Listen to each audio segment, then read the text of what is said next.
Hello everyone, so we're going to try something new today. I just thought it would be really cool to let y'all kind of watch as I work.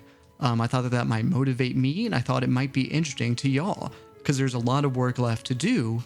Instead of just talking about all the work left to do in a progress update, I wanted to let y'all kind of in on the process. This is more immersive, maybe you would get more out of it. So I think today it might be helpful to especially focus the work on Hateno Village. It seems like that's something that a lot of people are interested in, and there have been a lot of comments kind of discussing some of the questions I have about how to approach it for this project, right? Because this is a location from Breath of the Wild that did not exist before, but now I'm putting it in the world of the Wind Waker. So how do I go about that? Because I'm changing where its location is, right? Like in the Breath of the Wild map, it's not that close to Hyrule Field, right? It might be kind of over here where Bird Peak Rock is, but I really like it having this view, and I like this location, and I think I might kind of reserve this area for a version of Kakariko Village that exists as it did in Breath of the Wild, kind of between these mountains. I think you can imagine that, but that's something to work on for another day. And it does get like messy because here's Kakariko Village here. Ooh, I need to import these textures or re-import them from the Kakariko graveyard. But like I have Kakariko Village from Ocarina of Time here. And I'm just kind of embracing the idea that there are several villages named Kakariko. And I'm rolling with that.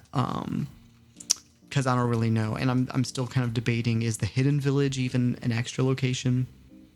How am I going to work around that? I don't really know. A lot of questions left to answer. Comment down below what y'all think about Kakariko, because I do think there's just, when it comes down to it, I think there's several villages with that name, and I just have to accept that. It's one of the messy things about the Zelda series. Same with the Temple of Time.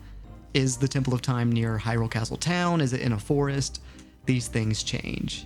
Does it house the Master Sword or not?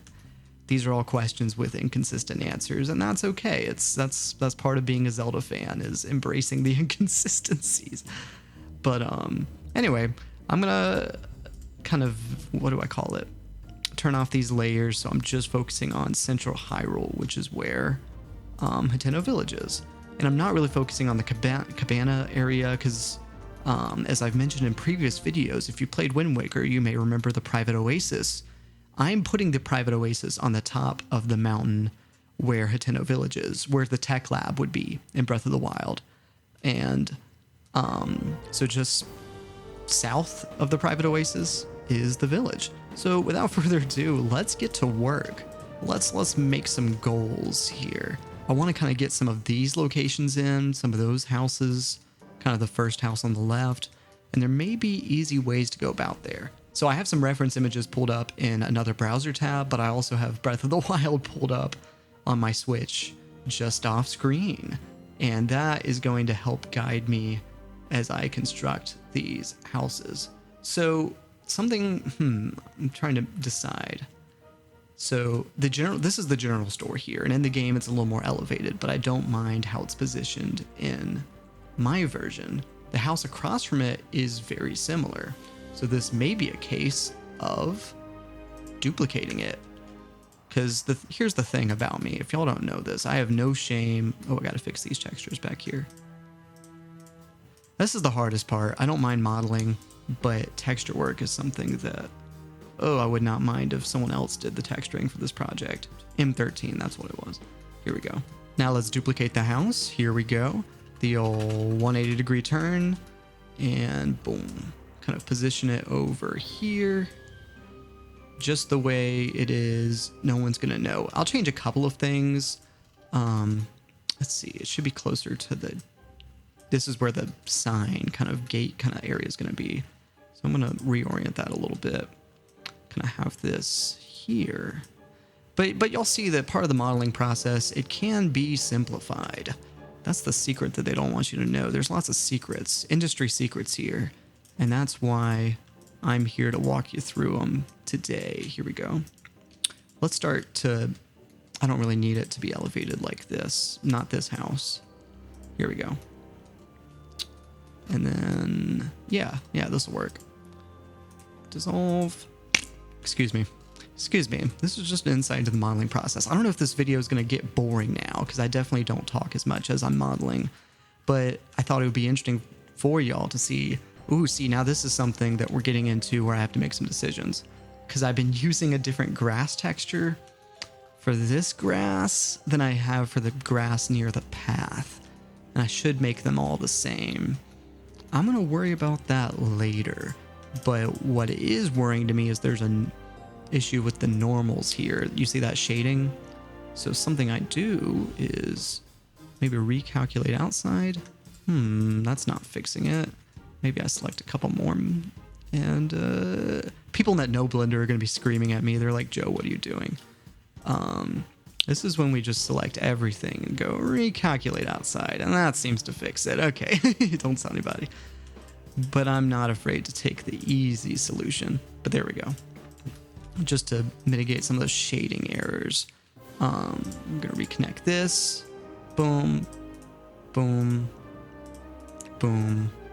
It's just, I'm a big believer that like the geometry does not need to be more complex than it needs to be. Now this whole house seems a little low. Maybe I should fix that. This is all part of the artistic process. What's this rogue edge doing? There we go. Here we go. Excuse me. Hopefully this is entertaining for y'all. I thought it might be, but it might not be. We're experimenting here. This is a new type of video. And if y'all like this, I'd like to keep doing this for other locations. And I think kind of having a live modeling session is something that would be motivating to me to be more productive in each modeling session. Because I think that's why I wanted to do this video. Because time will go by and I'll go, I want to work on this project. I care about this project, but I have other things to do.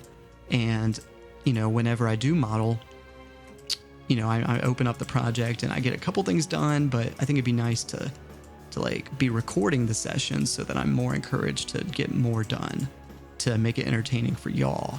I think that would just be motivating. Like already here, we have a whole new building that didn't exist before, and maybe I cheated a little bit to get it there. But that's just part of the process. I am going to change some of the details. I mean, you saw me adjust the sign there, just because I don't want it to be a carbon copy. So I might make this chimney a little bit taller or shorter. It's going to be one or the other, but I think taller is more exciting. Look at that. It's a little cartoonish, but I mean, look at the art style, you know, we're not pretending to be realistic here. The point is to create a fantasy world. That's what's exciting about this, right, guys?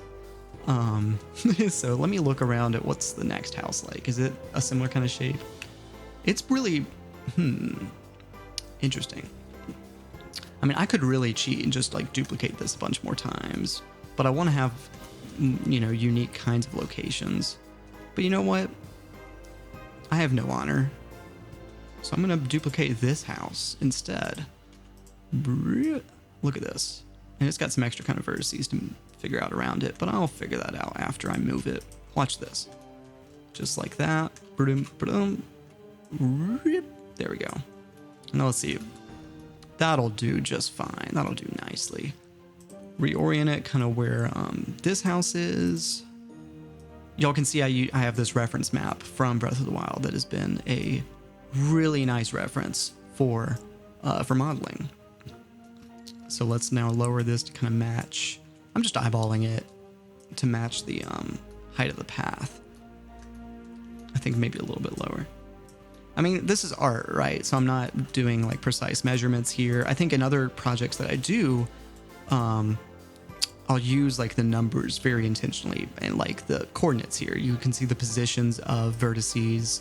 And in other projects where I'm going for maybe a more realistic art style, or I'm more intentional about the geometry, I may be more controlling of those numbers. But here it's more artistic, and I like that. That's what's been inspiring about this, is just that I can just kind of place things, and just because of the style of the Wind Waker, its art style, it's a very forgiving art style geometrically, which kind of allows me just to kind of shape things. I feel more like a sculptor already. Look how much better this looks. There's more houses to the left and right, It's way more appealing, but now I have this kind of void area that I'm not sure if that really exists in the game just because the placement's kind of different. Is there a tree that goes there? Yeah. With the vegetation system, it gets awkward when the geometry that you're selecting is bordering like a wall or something. So I want to be careful about that. Do this little selection. This is perfect for where a tree could go. I'm gonna flatten that out a little more. That's the process. So, I mean, this video is I mean, this is like, I'm not getting much done in this video. So I guess like, let me know if like this is not even interesting for y'all, just cause like I'm barely getting anything done. But I'm gonna go ahead and just kind of like, kind of clean up some things and stop it here. But before I go, let's go into the UV editing. And my biggest crime is that whenever I do the UV mapping for the grass, I just select all the grass and remap it, just to make sure that everything stays consistent. Already that looks smoother and better. So I'm gonna stretch it a little more to give it that detail. It doesn't match the path, but I'm gonna fix that later. Either way, this is a good start. Let's shade smooth just to make sure that, you know, we're leaving it a little better than we found it. There's still a lot of work to do. But yeah, anyway, this was a more experimental video, but we're just kind of getting some houses placed, and Hateno Village is just, it's a little more complete than it was a couple of minutes ago. So let me know if y'all enjoyed this. Let me know if y'all like this format. And if you don't, then I won't do this again. But I suspect that you will. I've been really encouraged by how many people have been supportive and encouraging of this project. Thank you for watching. I'll let y'all go.